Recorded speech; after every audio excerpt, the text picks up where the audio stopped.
प्यारे विद्यार्थियों, आप सभी को मेरा नमस्कार। मैं डॉक्टर नेमीचंद कुमावत, सहायक आचार्य हिंदी विषय, राजकीय महाविद्यालय की आपकी बीए पार्ट सेकेंड विषय हिंदी साहित्य के द्वितीय प्रश्न पत्र की आज की इस ऑनलाइन कक्षा में मैं आप सभी का हार्दिक अभिनंदन और स्वागत करता हूँ। प्यारे विद्यार्थियों, हमने पिछली जो ऑनलाइन कक्षाएं हुई थी इस द्वितीय प्रश्न पत्र की, जिसमें आपके 3 विधाएं पाठ्यक्रम में जो है नाटक, एकांकी और निबंध, इनके उद्भव और विकास से संबंधित हमने पढ़ा।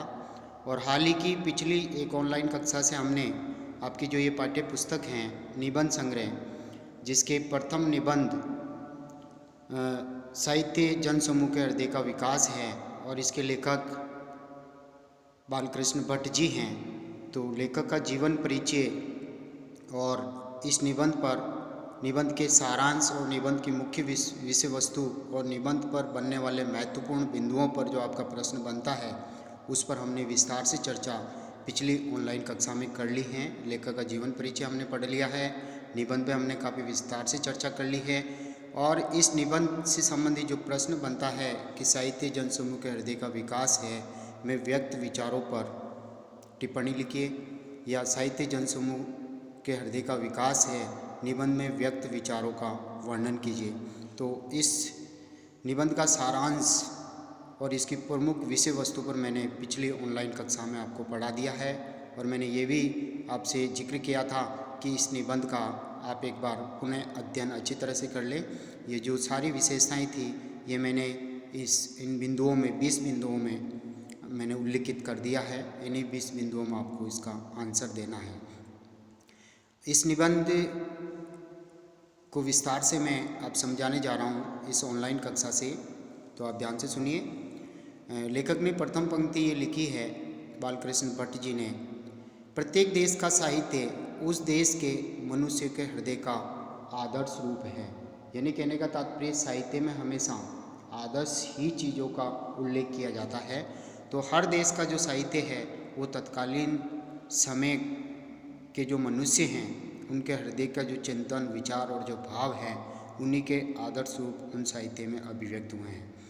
जो जाति जिस समय जिस भाव से परिपूर्ण या परिलुप्त रहती है, यानी जो जाति यानी हिंदू जाति या मानव जाति जिस भाव, जिस विचारधारा, जिस चिंतन से वो प्रेरित रहती है, परिपूर्ण रहती है, या उस विचारधारा का पतन होता है, वे सब उसके भाव उस समय के साहित्य की समालोचना से अच्छी तरह प्रकट हो सकते हैं। यानी लेखक का कहने का तात्पर्य है कि जिस समय मनुष्य की जो सभ्यता और संस्कृति होती है, खान पान, रहन सहन, या वो अच्छा सोचता है या बुरा सोचता है, या कोई चिंतन, विचारधारा, कोई परंपरा जिस समय जिस रूप में प्रचलित होती है उसका आदर्श रूप साहित्य में वर्णित होता है। तो तत्कालीन साहित्य को पढ़ करके तत्कालीन समय के समाज और मनुष्य के हृदय के भावों को अच्छी तरह समझा जा सकता है। मनुष्य का मन जब शोक संकुल, क्रोध से उद्दीप्त या किसी प्रकार की चिंता से दो चित्ता, यानी दो जगह मन लगना, दो चित्ता का अर्थ है, तब उसकी मुख्य छवि तमसाच्छन्न यानी घने अंधेरे से ढकी हुई रहती है, उदासीन और मलिन रहती है।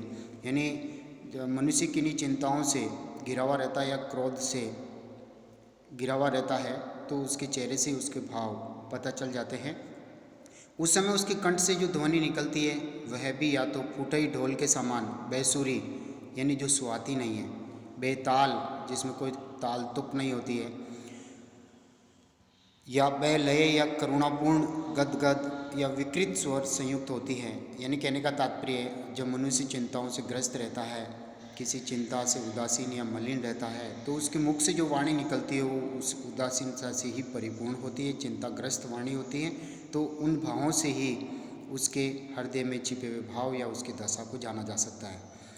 वही जब चित्त आनंद की लहरी से उद्वेलित हो नृत्य करता है, यानी वही मन जब चिंताओं से मुक्त होकर के सुखानुभूति करता है, आनंद की लहरियाँ लेता है और सुख की परंपरा में मग्न रहता है, उस समय मुख विकसित कमल सा प्रफुल्लित, उस समय सुखद अवस्था में उसका मन जो है प्रफुल्लित रहता है, खिल जाता है। यानी उसके चेहरे से ये प्रकट हो जाता है कि वो शोकमग्न दशा में है या प्रफुल्लित दशा में है, वो सुखद स्थिति में है या दुखद स्थिति में है। उस समय मुख विकसित कमल सा, प्रफुल्लित नेत्र मानो हंसता सा, और अंग अंग चुस्ती चालाकी से फिर हरी की तरह फरका करते हैं। यानी मनुष्य जब प्रसन्न होता है तो प्रसन्नता का भाव उसके चेहरे पर प्रकट होता है। उसकी कंठ ध्वनि तब वसंत मदमद कोकिला के कंठ रव से भी अधिक मीठी और सुहावनी मन को भाती है। यानी लेखक का तात्पर्य है कि दुखद स्थिति में जब मनुष्य कोई भाव व्यक्त करता है तो वो दुखों से घिरे हुए भाव ही व्यक्त करेगा, उसके चेहरे से दुखद स्थिति का पता चल जाता है। उसी तरह से जब वो सुखद दशा में होता है तो वो कोयल की तरह मधुर वाणी जब बोलता है तो उसके एक एक शब्द और भाव से उसकी सुखद स्थिति का हम पता लगा लेते हैं। मनुष्य के संबंध में यानी कोयल जब वसंत ऋतु का आगमन होता तो अत्यंत ही मदमस्त होकर के अपनी मधुर वाणी से आसपास के वातावरण को गुंजायमान कर देती है, तो पता चलता है कोकिल बहुत सुखद दशा में है। तो इस मनुष्य के संदर्भ में इस अनुल्लंघनीय यानी जिसका उल्लंघन नहीं किया जा सकता प्राकृतिक नियम का अनुसरण प्रत्येक देश का साहित्य भी करता है। यानी लेखक का कहने का तात्पर्य प्रकृति का जो अटूट नियम है, सुख और दुख मनुष्य के जीवन में अनवरत क्रम से आते रहेंगे। मनुष्य को सुख भी सहर्ष से स्वीकार करना है और दुख भी सहर्ष से स्वीकार करना चाहिए। लेकिन मनुष्य दुखद स्थिति में टूट जाता है तो उसके भाव उसी तत्कालीन साहित्य में दुखद स्थिति में ही चित्रित होते हैं, और सुखद दशा में होता तो उसके भाव सुखद स्थिति में ही चित्रित होते हैं। तो लेखक का कहने का तात्पर्य है कि जिस समय जो साहित्य लिखा गया था वो समाज की विचारधाराओं, भावनाओं, चिंतन, विचार आदि से अनुप्राणित होकर के लिखा गया। तत्कालीन साहित्य से ही तत्कालीन मनुष्यों की चिंतन मनन की स्थिति को, दशा को जाना जा सकता है, जिसमें कवि को क्रोधपूर्ण भयंकर गर्जन मनुष्य का ये व्यवहार होता है, कभी क्रोधिल व्यवहार का होता है, तो कभी प्रेमी व्यवहार, और कभी शोकमग्न दशा, और कभी इन दुखों से उसका हृदय जो है करुणा से आपूरित हो जाता है। कभी वो वीरता के भावों में रहता है तो उसकी भुजाएं फड़कती हैं, यानी वो वीरता में सिंहनाद करता है, सिंह की तरह आह्वान करता है। और कभी भक्ति के उन्मेष में चित्त की दर्वणता का परिणाम अश्रुपात आदि, यानी सुखद स्थिति में मनुष्य की दशा, भक्ति की दशा, वीरता की स्थिति और दुखद दशा, प्रेम की दशा, इन सभी का चित्रण, यानी मनुष्य का जो जीवन है उसमें सुख दुख ये सभी भाव आते रहते हैं। तो अनेक प्रकार के प्राकृतिक भावों का उद्गार मनुष्य के जीवन में देखा जा सकता है और ऐसा ही साहित्य में चित्रित होता है। इसलिए साहित्य को यदि जन समूह के चित्त को चित्रपट कहा जाए, यानी साहित्य को यदि मनुष्य के हृदय का एक चित्र कह दिया जाए, मनुष्य के हृदय में जो भाव और मस्तिष्क में जो विचार होते हैं उसका चित्रण साहित्य में हुआ है, तो साहित्य को चित्रपट कह दिया जाए तो ये वास्तव में संगत है, तो इसमें अतिशयोक्ति नहीं होगी। किसी देश का इतिहास पढ़ने से केवल बाहरी हाल हम उस देश का जान सकते हैं, पर साहित्य के अनुशीलन से कौम के सब समय समय के आभ्यंतरिक भाव हमें प्रस्फुटित हो जाते हैं। यानी कहने का तात्पर्य जब हम केवल इतिहास को उठा करके पढ़ते हैं तो वास्तविक तथ्य से, बाहरी तथ्य से हम परिचित होते हैं, और साहित्य को पढ़ने से तत्कालीन मनुष्य के हृदय और मस्तिष्क के जो भाव हैं उन भावों से, या मनुष्य का जो जीवन है उस जीवन से हम परिचित तत्कालीन साहित्य के अनुशीलन या उसको पढ़ने से हमें हो जाते हैं। हमारे पुराने आर्यों का साहित्य वेद है। अब लेखक ने अभी ये भूमिका के रूप में लिखा है कि साहित्य क्या है, समाज क्या है, समाज के भाव और विचार किस तरह से साहित्य में आदर्श रूप में चित्रित होते हैं। इस पूरे पैराग्राफ का ये सारांश है। और अब हम अगले पैराग्राफ की ओर बढ़ते हैं, और इस अनुच्छेद में लेखक ने वेदों के बारे में लिखा है कि वेदों के साहित्य को पढ़ने से तत्कालीन समाज की जो दशा, स्थिति, सोच, विचार, आचार विचार, रहन सहन, खान पान, उनकी भक्ति, उनका चरित्र, सब कुछ उन वेदों के साहित्य में चित्रित हैं। तो वो तत्कालीन समाज ऐसा ही था। देखिए, हमारे पुराने आर्यों का साहित्य वेद हैं। उस समय आर्यों की शैशवावस्था थी, यानी बचपना था। बालकों के समान जिनका भाव, भोलापन, उदार भाव, निष्कपट व्यवहार वेद के साहित्य को एक विलक्षण तथा पवित्र माधुर्य प्रदान करते हैं। यानी आर्य जो थे उनका जो व्यवहार था वो भोलेपन से युक्त थे। छल कपट उस समय प्रवेश नहीं कर पाया था। उदार भाव थे उनके, निष्कपट छल कपट रहित वो व्यवहार करते थे। तो ये सब कुछ उनका पवित्र जो व्यक्तित्व और चरित्र हैं वो वेदों में चित्रित हुआ है। वेद जिन महापुरुषों के हृदय का विकास था वे लोग मनु और याज्ञवल्क्य के समान समाज के आभ्यंतरिक भेद, वर्ण विवेक आदि के झगड़ों में पड़ समाज की उन्नति या अवनति की तरह तरह की चिंता में नहीं पड़े थे। यानी आज का समाज जिस तरह से वर्ण व्यवस्था को लेकर के, जाति व्यवस्था को लेकर के या समाज के अन्य विचारधारा या परंपरा को लेकर के आपसी झगड़ों में उलझते हैं, उस समय के वेदों को लिखने वाले जो आर्य और ऋषि जो लोग थे वो इन झगड़ों में नहीं पड़े थे। समाज सीधा साधा सहज था, सब उनका जीवन सरल और सहज था। कर्णाद या कपिल के समान अपने अपने शास्त्र के मूलभूत बीज सूत्रों को आगे कर प्राकृतिक पदार्थों के तत्व की छान में दिन रात नहीं डूबे रहते थे। यानी उस समय दर्शन शास्त्र का भी उदय नहीं हुआ था। सहज जीवन और उच्च विचार, सादा जीवन और उच्च विचार वाली पंक्तियाँ जो है चरितार्थ होती है यहाँ पर वेदों के साहित्य, वेद साहित्य पर और तत्कालीन समाज पर। ने कालिदास, भवभूति, श्रीहर्ष आदि कवियों के संप्रदाय के अनुसार वे लोग कामिनी के विभ्रम विलास और लावण्य लीला लहरी में गोते मार मार कर प्रमत्त हुए थे। यानी कहने का तात्पर्य प्रेम विलास में, भोग विलास में भी आर्य नहीं पड़े थे, जैसे कि कालिदास, भवभूति, श्रीहर्ष आदि कवियों के तत्कालीन समाज में पड़े थे। प्रातःकाल उदयोन्मुख सूर्य की प्रतिभा देख उसके सीधे साधे चित्त ने बिना कुछ विशेष छानबीन किए इसे अज्ञात और अजेय शक्ति समझ लिया। यानी आर्यों ने उदय होते हुए सूर्य, प्रातःकालीन सूर्य को में भी ईश्वरीय शक्ति के दर्शन किए और उसकी वो पूजा अर्चना करने लग गए। इसके द्वारा वे अनेक प्रकार का लाभ देख कानन स्थित विहंग कूजन समान, यानी जंगल में जिस तरह से पक्षी चहचहाने लगते हैं सूर्योदय होते ही, उसी तरह से कल कल रव की प्रकृति की इस प्रभात वंदना का शाम गाने लगे। यानी पक्षियों से ही अनुप्राणित होकर के वे आर्यों ने जो है वेद मंत्रों का उच्चारण करने लग गए सूर्य की उपासना में। शाम गाने यानी शाम ऋचाओं का गान करने लगे। जल भार नत श्यामला, मेघमाला का नवीन सौंदर्य देख पुलकित गात्र हो गात्रियन शरीर कृतज्ञता सूचक उपहार की भांति स्रोत का पाठ करने लगे। यानी कहने का तात्पर्य जल भार, जल से युक्त, नत झुके हुए, श्याममाला मेघमाला यानी काले काले बादलों को देख करके उस नवीन सौंदर्य को देख करके भी वो उसे एक उपहार समझा प्रकृति का, और उसकी स्तुति में भी वो पाठों का गान करने लगे। यानी इंद्र देवता, जल देवता उनको मान लिया। वायु जब प्रबल वेग से बहने लगी तो उसे भी एक ईश्वरीय शक्ति समझ उसके शांत करने को वायु की स्तुति करने लगे। यानी वायु देवता, वरुण देवता। तो कहने का तात्पर्य आर्यों ने प्राकृतिक चीज़ों को जिन जिन प्राकृतिक चीज़ों का उन्होंने दर्शन किया और उन सभी में उन्होंने ईश्वरीय सत्ता मान करके उसकी स्तुति की, उनका पूजा पाठ किया। तो ये उनका व्यक्तित्व और चरित्र है जो वेदों में चित्रित है।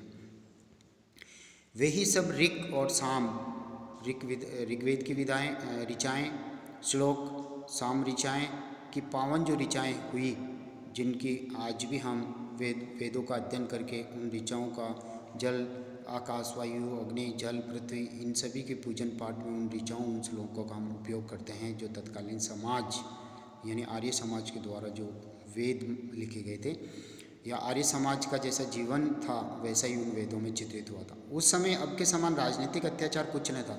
यानी उस समय राजनीतिक अत्याचार नहीं होते थे।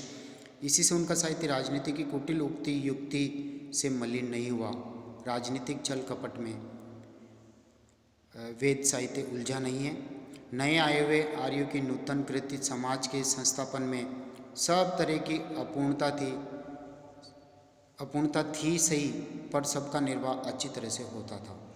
किसी को किसी कारण से किसी प्रकार का अस्वास्थ्य नहीं था, यानी कोई बीमार नहीं थे, सभी स्वस्थ थे।